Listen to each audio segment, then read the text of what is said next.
పేరెత్తితేనే భయపడే ఒక ప్రదేశానికి కాశీలో మిమ్మల్ని తీసుకెళ్తాను రండి. కాశీలో మణికర్ణిక అంత బాగా నచ్చింది కదూ. దేవతలతో స్నానం, పితృదేవతల ప్రీతి, విష్ణుకుండం, దత్త దర్శనం, ఫుల్లుగా పుణ్యం. మరి మనకు నచ్చని, అసలు స్వీకరించని శివయ్య అక్కడే ఉండే మరొక చోటు చూపించనా? మరణం. అవును, చావు ఎలా ఉంటుందో, మన బ్రతుకుకి అర్థం ఏంటో అని ఎవరికి వారు అంతర్మదనం చేసుకోవాలి అనుకుంటే మణికర్ణికలో స్నానం అయిన వెంటనే లేదా కాశీ ట్రిప్పు మొత్తంలో మీకోసం మీరు ఒక్క 10 నిమిషాలు కేటాయించుకొని శివయ్య ఇంటికి వచ్చేయండి. అదేనండి కాశీకి అసలైన అర్థమైన మహాశ్మశానానికి.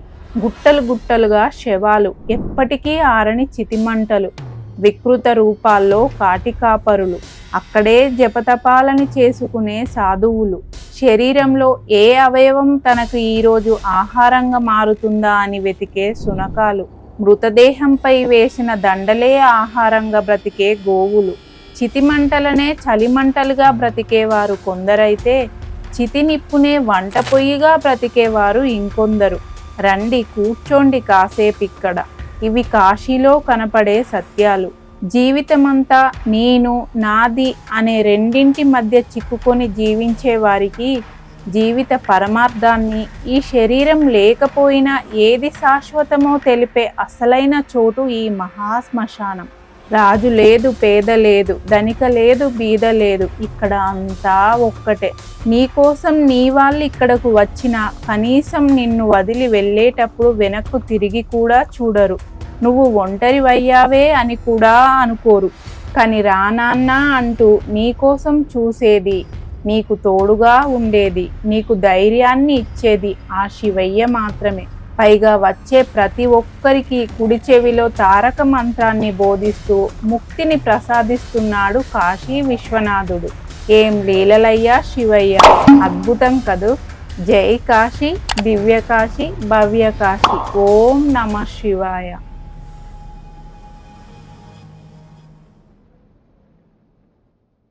హాయ్ అండి, welcome to our channel trip to trip. ఈరోజు వీడియోలో మణికర్ణిక ఘాట్ గురించి కంప్లీట్ ఇన్ఫర్మేషన్ చూద్దాం. విజువల్స్ కొంచెం డిస్టర్బింగ్గా ఉంటాయండి. సెన్సిటివ్ మైండ్ ఉన్నవారు చూడాలనిపిస్తేనే చూడండి, లేదంటే స్కిప్ చేసేయండి.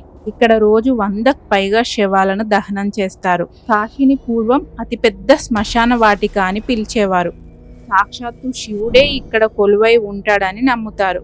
అందుకే వృద్ధాప్యంలో ఉన్నవారు చాలా మంది ఇక్కడే మరణం పొందాలని కోరుకుంటారు. అలాగే వేరే దగ్గర చనిపోయిన వారిని కూడా ఇక్కడకు తీసుకొచ్చి దహన సంస్కారాలని చేస్తారు. ఇలా చేయడం వల్ల మోక్షం దొరుకుతుందని నమ్ముతారు. కాశీలో మొత్తం 80కి పైగా ఘాట్లు ఉంటాయండి. కానీ అన్ని ఘాట్లలో ఈ దహన సంస్కారాలు చేయరు. మణికర్ణిక ఘాట్ అండ్ హరిశ్చంద్ర ఘాట్లో మాత్రమే ఈ అంత్యక్రియ కార్యక్రమాలను చేస్తారు. వీటిలో కూడా మణికర్ణిక ఘాట్ ఫేమస్. ఇక ఈ మణికర్ణిక ఘాట్ విశేషాలు, ఇక్కడ దహన కార్యక్రమాల ప్రాసెస్ చూద్దాం. ఈ మణికర్ణిక ఘాటు విశ్వనాథ్ టెంపుల్ నుండి 1 కిలోమీటర్ దూరంలో ఉంటుందండి.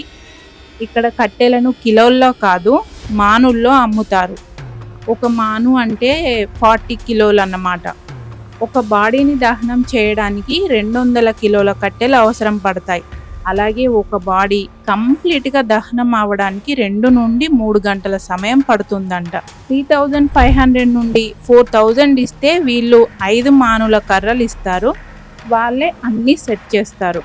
ఇక్కడ ఇంకో మెయిన్ థింగ్ ఏంటంటే, బాడీని దహనం చేయడానికి తెచ్చే నిప్పు ఉంటుంది కదండి, ఇది పవిత్ర అగ్ని అని ఇక్కడ ఒక మంటలాగా ఉంటుంది. అక్కడి నుండి నిప్పు తెచ్చి బాడీని దహనం చేస్తారు. ఈ నిప్పుని ప్యూరెస్ట్ ఆఫ్ ప్యూర్ అని అంటారండి. ఇది దాదాపుగా 3500 సంవత్సరాలుగా వెలుగుతూనే ఉంది. దీనికి కాపలదారు ఉంటాడు. అతనిని డోమ్ రాజా అంటారు. అంటే 3500 సంవత్సరాలుగా ఒక ఫ్యామిలీ దానికి కాపలదారులుగా ఉంటారన్నమాట. ఇతను ఈ నిప్పుని చల్లారకుండా చూసుకుంటారు. ఇతనిని కింగ్ ఆఫ్ కిర్మేషన్ ఘాట్స్ అంటారు. కాశీలో 2 రాజులు ఉంటారండి. కాశీ విశ్వనాథుడు ఒక రాజు అయితే, ఈ నిప్పుకి రాజైన డోమ్ రాజు 2వ రాజు అన్నమాట. ఇక్కడ రాత్రి పగలు, ఎండ వాన తేడా లేకుండా 365 డేస్ దహన సంస్కారాలు జరుగుతుంటాయండి. అందుకే దీనిని బర్నింగ్ ఘాట్ ఆఫ్ కాశీ అంటారు. ఇక్కడ ఒక బాడీని కాల్చడానికి అన్ని ఖర్చులతో కలిపి 10,000 నుండి 20,000 అవుతాయి. ముందుగా శవాన్ని గంగా నదిలో ముంచి తర్వాత అంత్యక్రియలు చేస్తారు. అసలు మెయిన్గా ఇక్కడ అంత్యక్రియలు చేయడానికి ఒక గట్టి నమ్మకం ఉందండి. అదేంటంటే మణికర్ణిక అంటే చెవి పోగు అని అర్థం.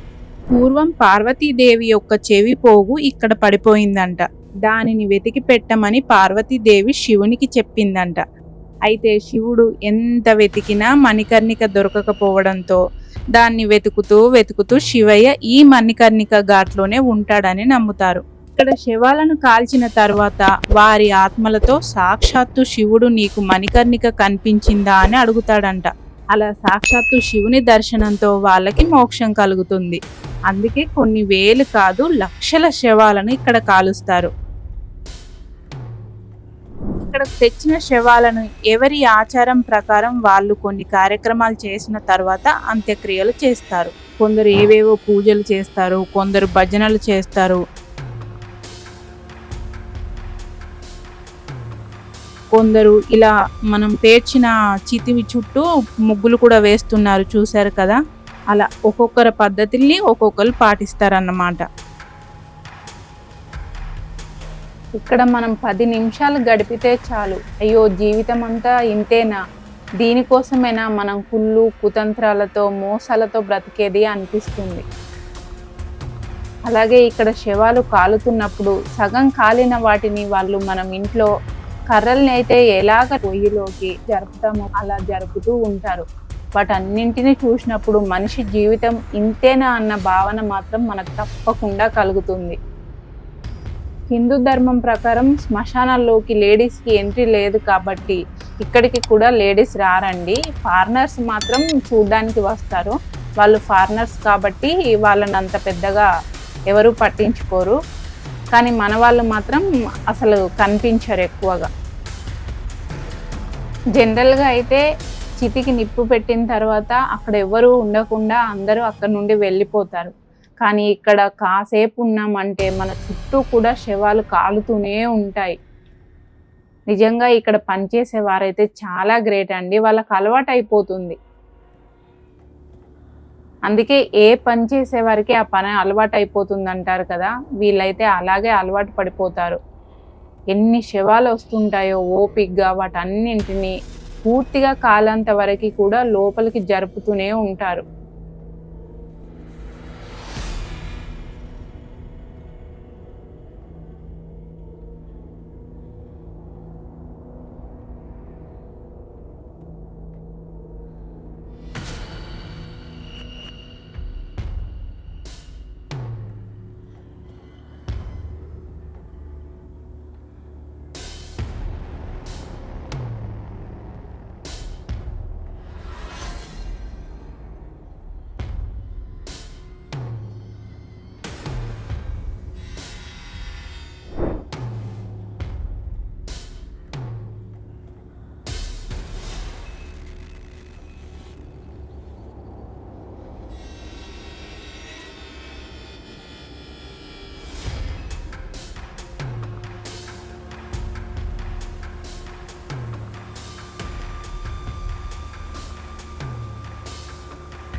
ఇది మణికర్ణిక ఘాట్ యొక్క కంప్లీట్ ఇన్ఫర్మేషన్ అండి. మీకు నచ్చిందని అనుకుంటున్నాను.